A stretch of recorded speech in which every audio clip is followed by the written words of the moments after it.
Heroes जैसा कुछ नहीं होता, सिर्फ लूजर्स होते हैं। यहां तक पहुंचना मुश्किल था। शक्ति से दुनिया झुकती है, इसे हासिल कर लो। तुम्हें मारा नहीं, बचाया गया है।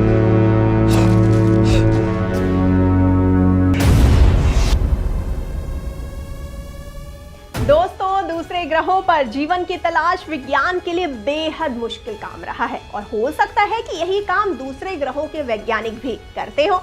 ऐसे में वे अपनी किसी यान द्वारा धरती पर आ जाते हो तो कोई आश्चर्य नहीं है। हम भी तो चंद्र ग्रह, मंगल ग्रह पर पहुंच गए हैं। हमने शनि पर भी एक यान भेज दिया है। अब किसी न किसी दिन मानव भी उन यानों में बैठकर जाने की हिम्मत करेंगे। दोस्तों, वैज्ञानिकों के लिए सबसे बड़ा सवाल ये है कि क्या कोई ऐसा भी इंसान है जो बगैर किसी ग्रह के जीवन जी रहा हो और वे इसी तरह अपना संपूर्ण जीवन यान में गुजार देते हो। जो भी हो दोस्तों, दुनिया भर के साइंटिस्ट इस वक्त दूसरे ग्रह के लोगों का धरती पर आने को लेकर रिसर्च कर रहे हैं। हर देश का साइंटिस्ट इस रिसर्च में लगा हुआ है कि क्या सचमुच अपने देश में भी एलियंस आए थे और क्या किसी ने इन्हें देखा है। लोग इसे माने या ना माने, लेकिन ये सच है कि धरती पर दूसरे ग्रह के लोग आकर चले गए और वे आते रहते हैं, और ये भी कि वे धरती पर किसी अजनबी जगह पर रहते हैं। साइंटिस्ट यही सब कुछ सर्च कर रहे हैं। दोस्तों, इस खोज के चलते ही भारत में ऐसे कई स्थानों की खोज की गई है। विश्व भर के वैज्ञानिक मानते हैं कि धरती पर कुछ जगहों पर दूसरे ग्रह के लोग छुपकर रहते हैं, जिन जगहों में से एक हिमालय है। भारतीय सेना और वैज्ञानिक इस बात को स्वीकार नहीं करते, लेकिन ये अस्वीकार भी नहीं करते हैं। साथ ही भारतीय सेना और भारत तिब्बत सीमा पुलिस की यूनिटों ने सन 2010 में जम्मू और कश्मीर के लद्दाख क्षेत्र में उड़ने वाली अनजान वस्तुओं यूएफओ को देखे जाने की खबर दी थी, लेकिन बाद में इस खबर को दबा दिया गया। लेकिन सोशल मीडिया पर इस खबर की अच्छी खासी चर्चा रही। 20 अक्टूबर सन 2011 सुबह 4:15 पर रात की ड्यूटी कर रहे भारतीय सेना के एक जवान ने तश्तरी के आकार वाला चमकती रोशनी से भरा एक अंतरिक्ष यान सीमा रेखा के नजदीक एक सीमांत बस्ती से उतरते देखा। दो लोग जिनमें लाइट जल रही थी, जो 3 फुट के ऊंचे थे, जिनमें प्रत्येक के 6 पैर और 4 आंखें थी। यान के किनारे से वो जवान के पास पहुंचे और अंग्रेजी के भारी भरकम वर्ड्स के साथ जोग्र ग्रह का रास्ता पूछा। इसके बाद 15 जनवरी दोपहर तकरीबन 2:18 पर भारत चीन सीमा से करीब 0.25 किलोमीटर दूर एक छोटे से क्षेत्र में मैदान से करीब 500 मीटर ऊपर चमकदार सफेद रोशनी नजर आई और 8 भारतीय कमांडो, एक कुत्ते, 3 पहाड़ी बकरियां और एक बर्फीले तेंदुए को भारी बादलों में ले जाने से पहले वो गायब हो गई। हालांकि कुछ मानते हैं कि वो ले जाने में कामयाब नहीं हो पाए। कहा जाता है कि बाद में 6 कमांडो को गोवा के एक स्विमिंग पूल से बचाया गया। 2 लापता हैं। बचे हुए लोगों को ये घटना याद नहीं। इस घटना का गवाह एक स्थानीय किसान बना जो सीमा रेखा के नजदीक भेड़ चरा रहा था। इसके बाद 22 जून को शाम 5:42 पर एक बड़ा अंडाकार अंतरिक्ष यान उच्च हिमालय में गायब होने से पहले अस्थायी रूप से चीन की तरफ एक सैन्य शिविर के ऊपर मंडराता नजर आया। ऐसा कई लोगों ने कहा। सेना ने 2011 जनवरी से अगस्त के बीच 99 चीनी ड्रोन देखे जाने की खबर दी थी। इनमें 62 पूर्वी सेक्टर के लद्दाख में देखे गए और 37 पूर्वी सेक्टर के अरुणाचल प्रदेश में। इनमें से 3 ड्रोन लद्दाख में चीन से लगी 365 किलोमीटर लंबी भारतीय सीमा में प्रवेश कर गए थे, जहां आईटीबीपी की तैनाती है।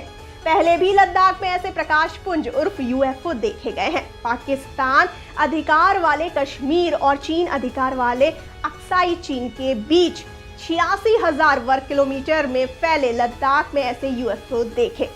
जो प्रकाश पुंज या रोशनी के गोले आंखों से देखे जा सकते थे, वे रडार में नहीं आ सके। दोस्तों, इससे ये साबित हुआ कि इन गोलों में धातु नहीं है। स्पेक्ट्रम एनालाइजर भी इससे निकलने वाली किसी तरंग को नहीं पकड़ सकता और इस उड़ती हुई वस्तु की दिशा में सेना ने एक ड्रोन भी छोड़ा, लेकिन उससे भी कोई फायदा नहीं हुआ। इसे पहचानने में कोई मदद नहीं मिली।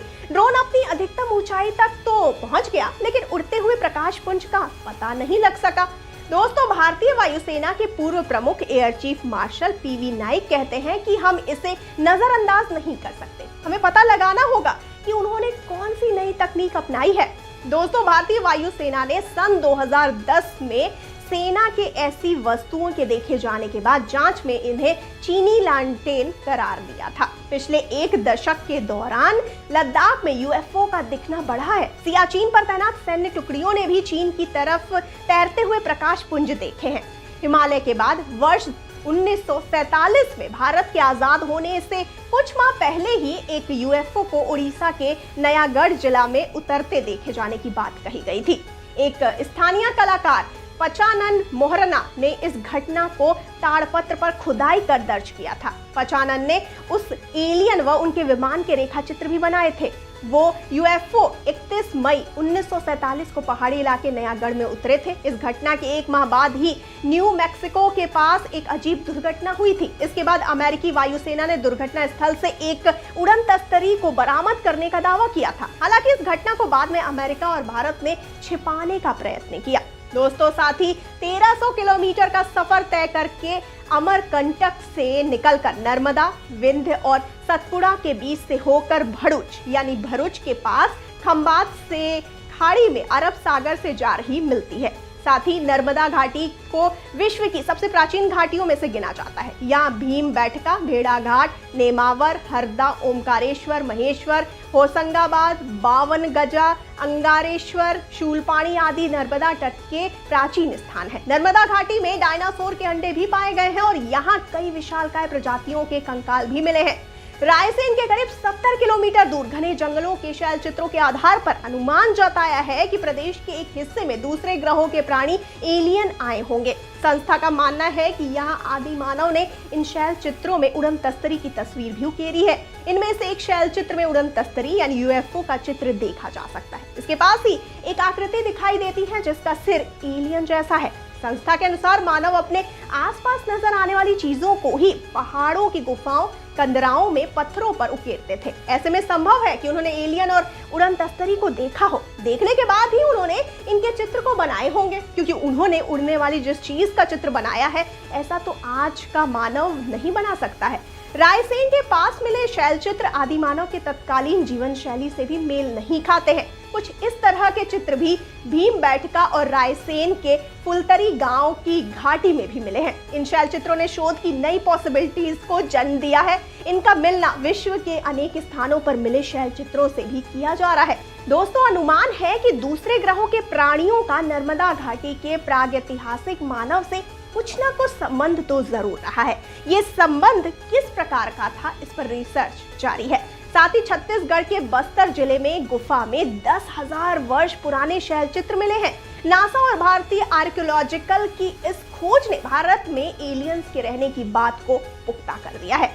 दोस्तों, यहाँ मिले शैल चित्रों में स्पष्ट रूप से एक उड़न तस्तरी बनी हुई है। साथ ही इस तस्तरी से निकलने वाले एलियंस का चित्र भी स्पष्ट रूप से देखा जा सकता है, जो आम मानव को एक अजीब छड़ी द्वारा निर्देश दे रहा है।